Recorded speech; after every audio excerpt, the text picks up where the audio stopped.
Hello, everyone, and welcome to the spookiest lecture of the year, our lecture on polarization, party realignments, and their consequences.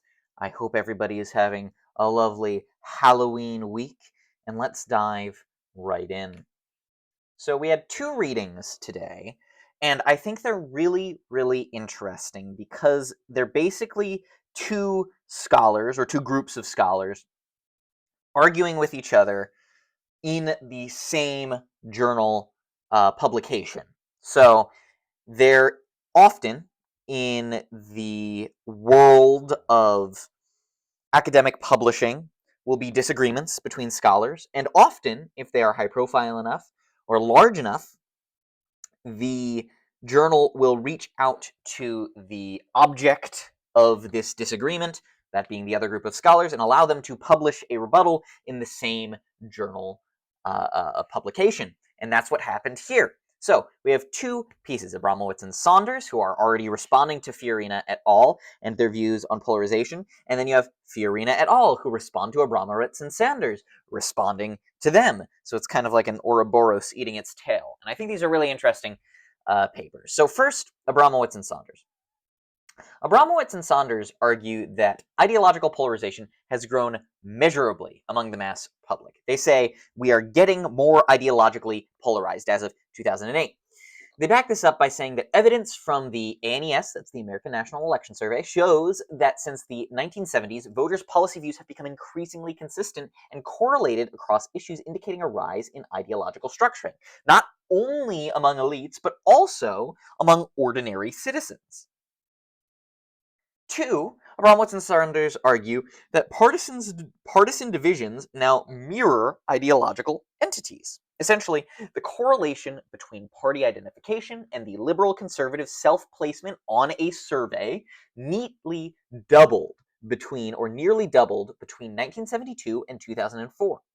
Basically, this produced distinct partisan electorates with fewer cross-pressure or moderate identifiers within the groups. People are sorting themselves into these groups, and they are mirroring each other's identity. We don't have as many true independents.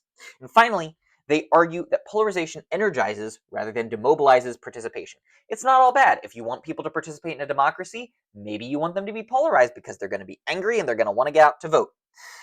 Basically, they say, contrary to Fiorina's prior claim that division turns voters away, heightened partisan contrast and emotional engagement, especially around figures like George W. Bush, remember we're writing in 2008 here, have increased turnout and activism in recent elections. Fiorina et al. Come back later in their piece, Polarization in the American Public, Misconceptions and Misreadings, and they basically say, you're wrong. You're wrong.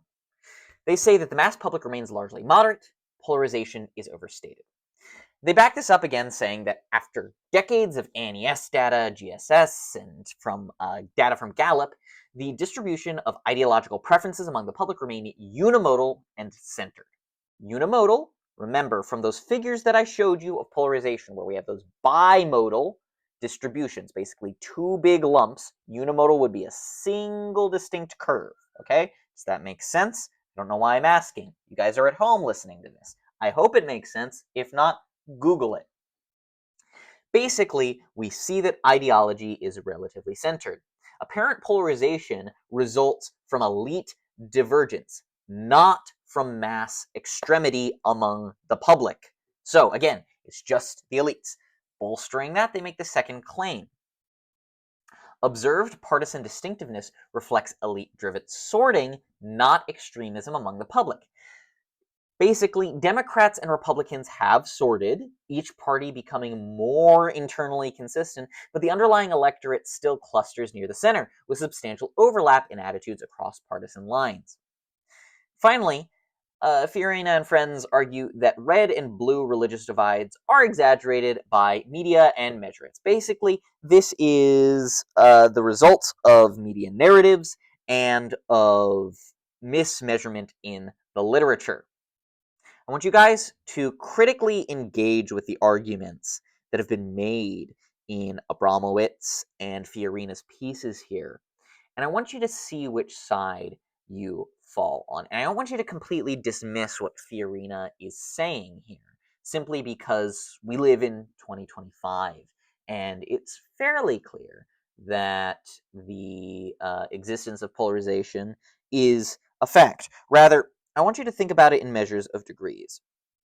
Are we measuring polarization wrong here? Are we listening to the extremity too much versus the average public? Maybe I'm wrong. In the last lecture I said that independents don't really exist, but that might not be true. I want you guys to think about this and form your own opinions based on how you read these papers, how you see the data, and how you feel about this based on your personal experiences. That said, let's dive in. I love this guy who's dancing there. He's dancing, he's excited to learn about polarization, party realignment, and their consequences.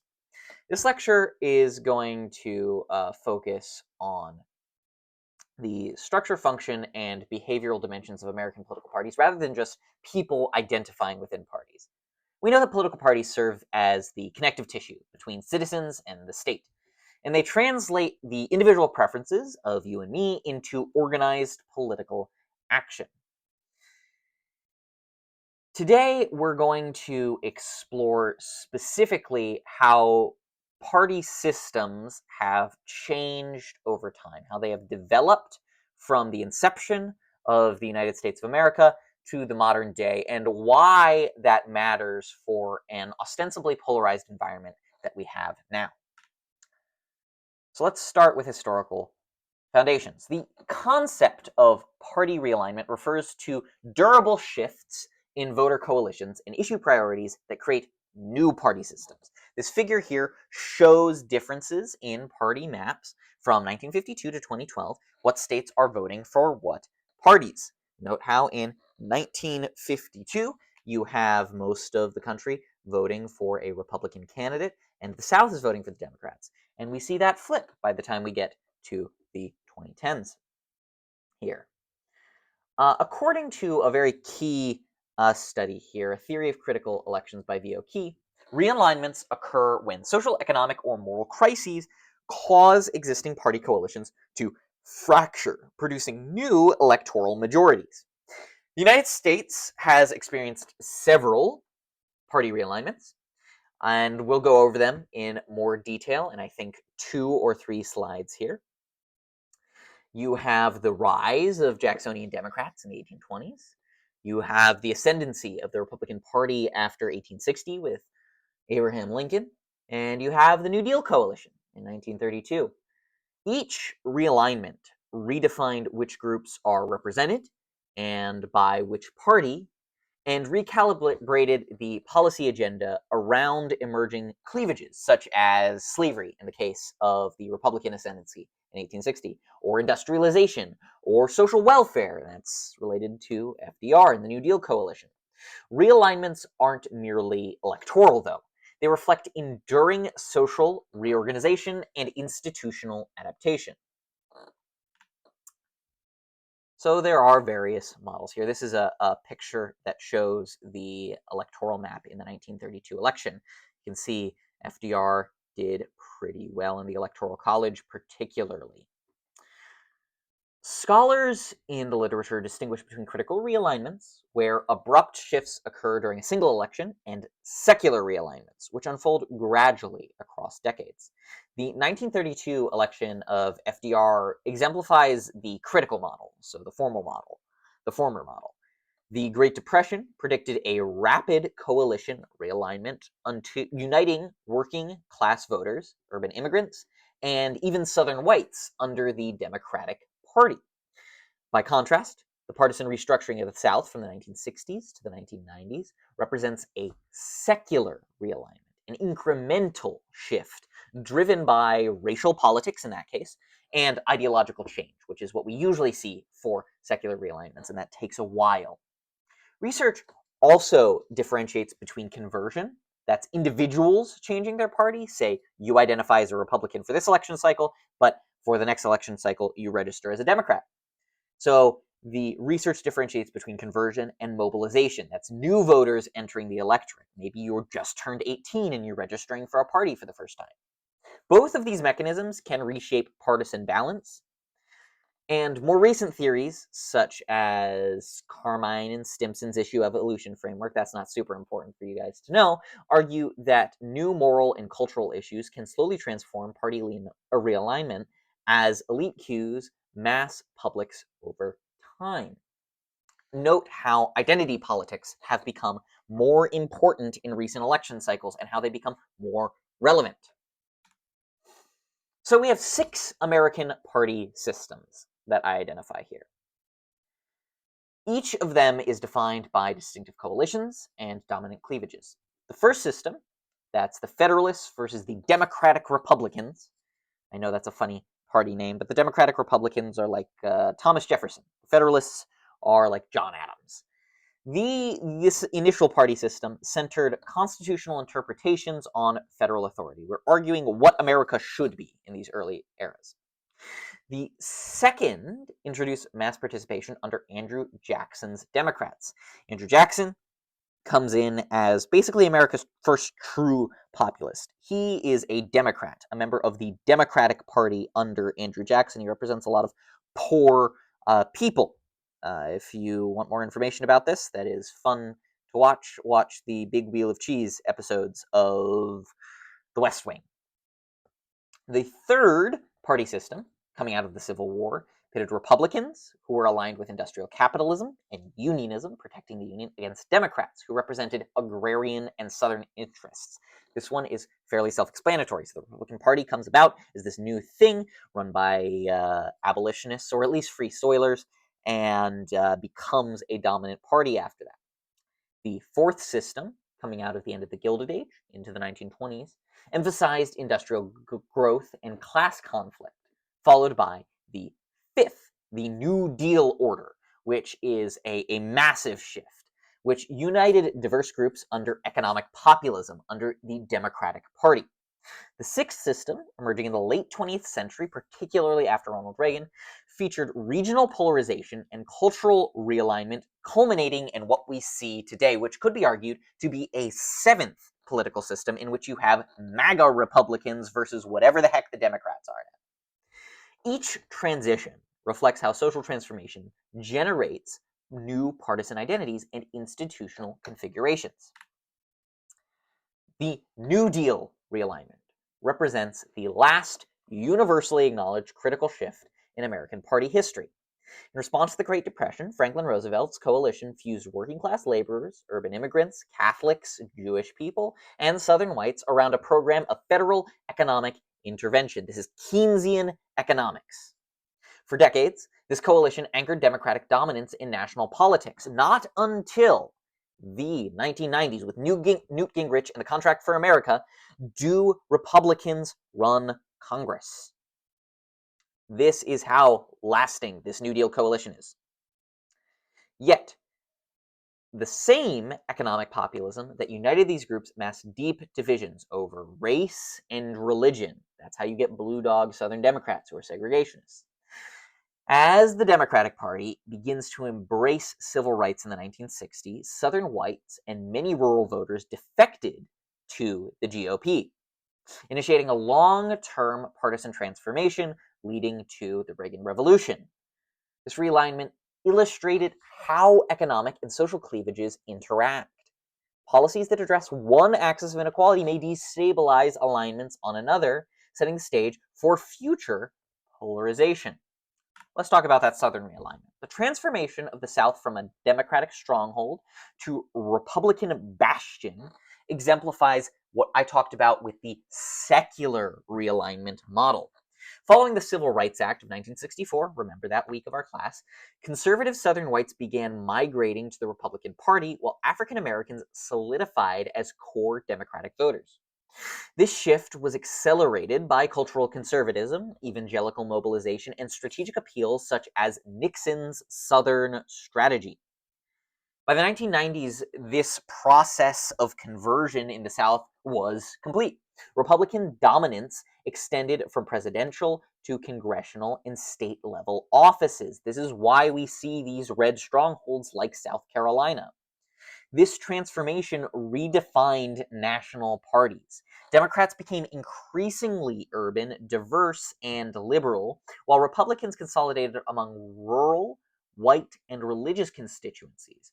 Corporatism and capitalism and free markets kind of blended between the parties, right? So for a long time, you had the educated, wealthy Republican versus the blue collar Democrat. But then after NAFTA, you have a lot more educated, capitalistic people in the Democratic Party.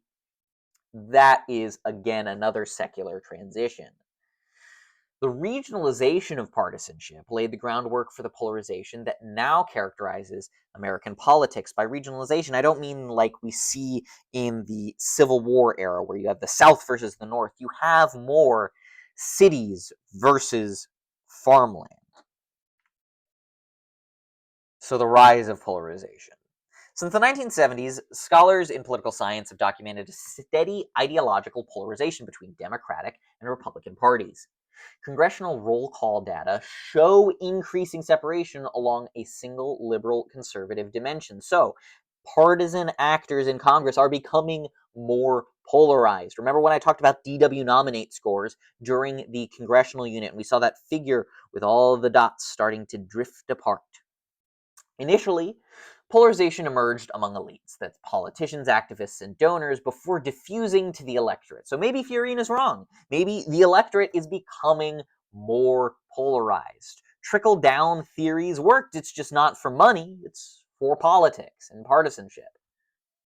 Party activists, often motivated by intense issue positions, have begun to push platforms towards ideological extremes. This might be the result of political primaries as well. Simultaneously, changes in campaign finance and the rise of partisan media have intensified selective exposure and reinforcement. We live in echo chambers now. Social identity theory also helps explain why polarization persists. Partisan affiliation has become a moral and cultural marker, shaping how individuals perceive even non-political information. This dynamic produces a feedback loop in which elite divergence amplifies mass effective polarization, deepening partisan animosity. It is that Ouroboros eating its own tail. So let's talk about mass sorting and effective polarization. Early research in the field emphasizes ideological polarization. More recent work highlights effective polarization, the emotional hostility between partisans. Survey data reveal that Americans increasingly dislike members of the opposing party, even when policy disagreements remain small. As social identities like race, religion, geography align with partisanship, political conflict becomes personalized. You feel threat to yourself when you feel threat to the party. This process is known as social sorting, and it fuses political and cultural divisions, and also intensifies biases between groups. Importantly, effective polarization can deepen even if substantive ideological distances stabilize, because the psychological stakes of partisan identity grow higher. Again, this is that threat response happening in your brain. You don't notice it, but your brain does. The result is a polarized citizenry that evaluates information, institutions, and even democratic norms through a partisan lens. Polarization within Congress, in particular, has fundamentally transformed legislative behavior. Quantitative analyses in the field of roll call votes show that the ideological overlap between parties has virtually disappeared since the late 1970s. Leaders now exercise tighter procedural control over floor votes, limiting opportunities for bipartisan coalitions. Remember what I talked about with Hastert's rule. Remember what we talked about with procedural cartel theory. Okay? It explains how majority parties use agenda control to prevent diverse proposals from reaching the floor, while minority parties rely on obstruction to preserve leverage. This was Mitch McConnell's whole thing. This institutional polarization produces policy gridlock and undermines the deliberative ideal of democracy and pluralistic compromise. First, I want to explain this picture. Fun fact, apparently people think that the Capitol building is haunted. particularly by the ghost of John Quincy Adams. John Quincy Adams died in the Capitol building. So this is a very spooky picture I found of John Quincy Adams' ghost haunting the skies above the Capitol building, just to fit thematically with the spooky vibes going on right now with Halloween. But back to the scarier thing, polarization. Polarization's consequences extend far beyond elections. As ideological and effective divisions harden, citizens' trust in government declines. Remember that APSA report that you all read last week? It warns that polarized parties become points of vulnerability for democracy, and that erodes mutual toleration and institutional forbearance. It's basically destroying the systems upon which we rely. When politicians and voters view opponents as existential threats, the incentive to respect democratic rules diminishes. Accountability among partisan elites weakens because partisans excuse misconduct by their they excuse misconduct by their own side. At the same time, legislative gridlock and hyperpartisan messaging prevent effective policy making, which then fuels cynicism and populism among the public. Polarization then transforms parties from stabilizers of democracy into potential catalysts for the decay of our democracy. Parties might be existential threats to the nation. So what are the future? Also another explanation here. This is not meant to be a partisan statement. This is Stephen Miller. He's kind of Donald Trump's man behind the curtain. There's just a lot of memes of him as Nosferatu, and I think that it is thematically appropriate also for Halloween. So the trajectory of polarization remains uncertain. Some scholars in the field anticipate a seventh party system, maybe we're in it right now, driven by demographic change and generational turnover, although the gerontocracy remains in charge. Younger cohorts exhibit more liberal attitudes on cultural issues, but greater skepticism towards institutions than in the past. Immigration and urbanization could also reshape coalitions, producing either new alignments or deeper fragmentation. Maybe new immigrants will bring new blood into the country and change the coalitions, pushing it more progressive, or maybe they will cause backlash with harsher immigration policies and cause a greater shift towards conservatism. Institutional reforms, such as ranked choice voting, like we talked about, open primaries, and proportional representation may mitigate polarization by altering electoral incentives, but polarization may continue to persist anyway, especially if identity-based politics outweigh structural reform.